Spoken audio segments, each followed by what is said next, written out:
Hello बच्चों, स्वागत है आप सभी का हमारे इस चैनल पर। बच्चों, हम लोग मध्यकालीन भारतीय इतिहास के इम्पॉर्टेंट क्वेश्चन सॉल्व कर रहे थे दिल्ली सल्तनत से रिलेटेड। तो इसका पार्ट 2 आज हम लोग देखेंगे। और पिछले वीडियो में हम लोगों ने लगभग 10 क्वेश्चन सॉल्व किए थे जो बहुत ही इम्पॉर्टेंट थे। उसी के आगे आज हम लोग कुछ और क्वेश्चन सॉल्व करेंगे। तो हम लोग प्रश्न 10 तक कर चुके थे और उसी के आगे हम लोग को करना है। तो प्रश्न संख्या 11 है, रजिया सुल्तान किसकी बेटी थी? ऑप्शन ए है Iltutmish, option B Qutubuddin Aibak, option C Nasiruddin और ऑप्शन डी बलबन। तो आप सभी को पता होगा रजिया सुल्तान जो थी वो इल्तुतमिश की बेटी थी। और रजिया सुल्तान को इल्तुतमिश ने अपना उत्तराधिकारी नियुक्त किया था। 1236 से लेकर 1240 तक रजिया सुल्तान शासका बनती है और ये दिल्ली सल्तनत की पहली महिला सुल्तान थी। यानी इसके पहले और इसके बाद में कोई महिला सुल्तान नहीं बनी थी, तो याद रखिएगा। और कुतुबुद्दीन ऐबक को मैंने बताया ही कि इसने लाख बख्श की उपाधि धारण की थी और इसको क्या कहा जाता था? सुल्तान और सिपह सालार, यानी इसने सिपह सालार और मलिक की उपाधि धारण की थी। ये जो कुतुबुद्दीन ऐबक था इसने किसकी उपाधि धारण की थी? सिपह सालार और मलिक की उपाधि।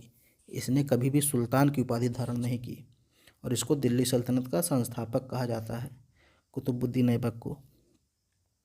दिल्ली सल्तनत का वास्तविक संस्थापक पूछ ले तो इल्तुतमिश को कहा जाता है। और लौह और रक्त की नीति किसने लागू की थी? बलबन ने। ठीक है, तो ये भी याद रखना।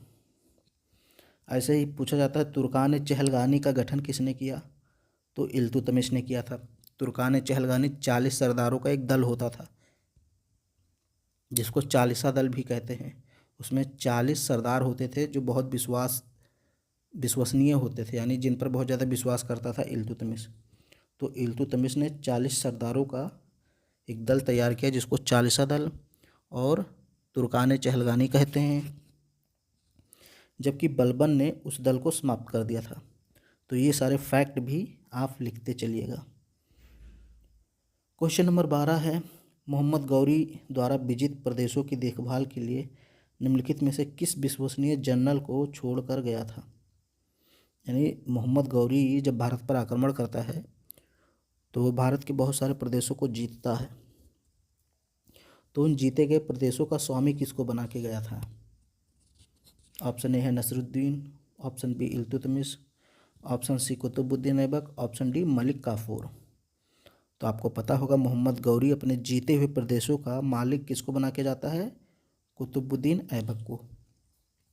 कुतुबुद्दीन ऐबक कौन था? ये मोहम्मद गौरी का एक चेला था, मतलब शिष्य था, गुलाम था। तो अगला क्वेश्चन हम लोग देखते हैं। क्वेश्चन नंबर 13, निम्नलिखित में से किसके शासनकाल में सबसे अधिक मंगोल आक्रमण हुए? तो सबसे अधिक मंगोल आक्रमण किसके समय हुए? ऑप्शन ए है Balban, option B Alauddin Khilji, option C Mohammad bin Tughlaq, option D Firoz Shah Tughlaq. तो सबसे ज़्यादा मंगोल आक्रमण जो हुए थे, सर्वाधिक मंगोल आक्रमण हुए थे अलाउद्दीन खिलजी के शासनकाल में। अलाउद्दीन खिलजी के शासनकाल में हुए थे, तो इसको याद रखिएगा। और अगला क्वेश्चन है 14 नंबर का, तराइन के दूसरे युद्ध में किसने किसको पराजित किया? किसने किसको पराजित किया तराइन के दूसरे युद्ध में? ऑप्शन ए है पृथ्वीराज चौहान ने मोहम्मद गौरी को पराजित किया, ऑप्शन बी महमूद गजनबी ने पृथ्वीराज चौहान को, ऑप्शन सी पृथ्वीराज ने महमूद गजनबी को, ऑप्शन डी मोहम्मद गौरी ने पृथ्वीराज को। तो सबसे पहले तो ये जानिए तराइन का जो दूसरा युद्ध हुआ था वो 1192 में हुआ था। और किसके किसके बीच? तो एक तरफ पृथ्वीराज चौहान थे, दूसरी तरफ मोहम्मद गौरी था। और कहा जाता है मोहम्मद गौरी ने पृथ्वीराज चौहान को पराजित कर दिया। तो ऑप्शन डी इसमें सही होगा, मोहम्मद गौरी ने पृथ्वीराज चौहान को पराजित किया। अगला प्रश्न है 1329 में और 1330 के बीच, 1329 और 1330 के बीच किसने तांबे के सिक्के के रूप में परिणाम स्वरूप मुद्रा प्रचलित की, यानी सांकेतिक मुद्रा चलाया? तो वह कौन सा दिल्ली का सुल्तान था या शासक था जिसने टोकन करेंसी चलाई? टोकन करेंसी का मतलब सांकेतिक मुद्रा चलाया। ये बहुत बार पूछा जाता है, बहुत इम्पोर्टेंट है। सांकेतिक मुद्रा का प्रचलन करने वाला सुल्तान कौन था? इसमें ऑप्शन दिया है। Option A Alauddin Khilji, option B Ghiyasuddin Tughlaq, option C Mohammad bin Tughlaq, या ऑप्शन डी फिरोज शाह तुगलक। तो इसमें जो ऑप्शन इसमें सी है वो सही होगा, मोहम्मद बिन तुगलक। ठीक है, इसने ही सांकेतिक मुद्रा चलाया था, यानी टोकन करेंसी चलाई थी। कहा जाता है इसके समय में आर्थिक स्थिति बहुत खराब हो गई थी, तो इसने आर्थिक स्थिति को कंट्रोल करने के लिए टोकन करेंसी चलाई थी, यानी सांकेतिक मुद्रा चलाया था। फिर अगला क्वेश्चन है, दिल्ली के किस सुल्तान को इतिहासकारों ने विरोधों का मिश्रण कहा है? विरोधों का मिश्रण कहा है, कौन सा ऐसा सुल्तान है? ऑप्शन ए है Balban, option B Alauddin Khilji, option C Mohammad bin Tughlaq, या ऑप्शन डी इब्राहिम लोदी। तो ऑप्शन सी हो जाएगा मोहम्मद बिन तुगलक। इसको इतिहासकारों ने विरोधों का मिश्रण कहा है। कहा जाता है दिल्ली सल्तनत का सबसे पढ़ा लिखा सुल्तान था मोहम्मद बिन तुगलक। सबसे ज़्यादा पढ़ा लिखा सुल्तान कौन था? मोहम्मद बिन तुगलक। और कई इतिहासकार इसको पागल भी कहते हैं ये आंशिक रूप से पागल था। पागल कहने का मतलब इसने जितनी भी योजनाएं दिल्ली सल्तनत में लागू की वे सभी फेल हो गई। ठीक है, तो इसके बारे में डिटेल में मैंने पढ़ा रखा है, थ्योरी आप जा कर के देख लीजिए। फिर 17 नंबर का प्रश्न है, लोदी वंश का अंतिम शासक कौन था? ऑप्शन ए है Bahlol Lodi, option B Ibrahim Lodi, option C Daulat Khan Lodi, option D Sikandar Lodi. तो इसमें जो ऑप्शन बी है ये सही होगा, इब्राहिम लोदी। ये लोदी वंश का अंतिम शासक था। ठीक है, कहा जाता है सबसे पहला शासक था बहलोल लोदी वंश का, फिर दूसरा था सिकंदर लोदी, और फिर तीसरा यानी अंतिम शासक था इब्राहिम लोदी।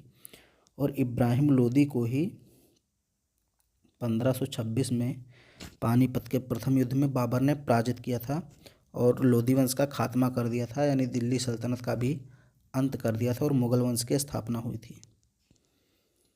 अगला प्रश्न है, इनाम भूमि किसे दिया जाता था? इनाम भूमि, ये भूमि का एक प्रकार था। ठीक है, भूमि का एक प्रकार था इनाम भूमि। तो ये किसे दिया जाता था? ऑप्शन ए है विद्वान और धार्मिक व्यक्ति को, ऑप्शन बी है मनसबदार, ऑप्शन सी है पैतृक राजस्व संग्राहक को, या ऑप्शन डी है कुलीन को। तो इनाम भूमि किसे दिया जाता था?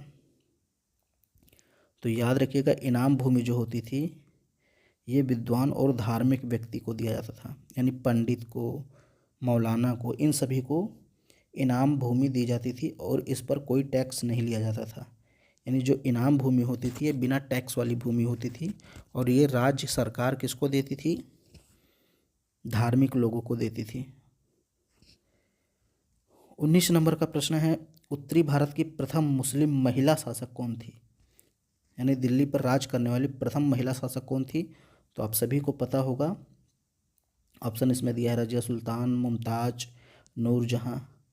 तो सबसे पहली महिला जो दिल्ली सल्तनत पर शासन करती है वो रजिया सुल्तान थी और ये इल्तुतमिश की पुत्री थी। फिर आज का अंतिम प्रश्न है, दिल्ली के प्रथम सुल्तान कौन थे जिन्होंने दक्षिण भारत को पराजित करने का प्रयास किया? यानी दक्षिण भारत को जीतने का प्रयास किया। ध्यान से सुनिए प्रश्न को, दक्षिण भारत को पराजित करने वाला कौन सा शासक था? पहला है कुतुबुद्दीन ऐबक, दूसरा नासिरुद्दीन खुसरो शाह, तीसरा अलाउद्दीन खिलजी और चौथा जलालुद्दीन खिलजी। तो आप सभी को पता होगा इसका ऑप्शन सी सही होगा, अलाउद्दीन खिलजी। ये शासक सबसे पहले दक्षिण भारत को जीतने का प्रयास करता है और एक के बाद एक करके कई आक्रमण दक्षिण भारत पे करता है। तो ये 10 क्वेश्चन आज भी हो गए और पिछले पार्ट में भी 10 क्वेश्चन हम लोगों ने पढ़ा था। तो ऐसे 10-10 करके और छोटे छोटे वीडियो में बना करके बहुत सारा क्वेश्चंस आपको सॉल्व करा दूंगा और इन्हीं में से आपके एग्ज़ाम में प्रश्न पूछा जाएगा। तो वीडियो पसंद आए तो उसको लाइक कीजिए, शेयर कीजिए और चैनल को सब्सक्राइब कीजिए।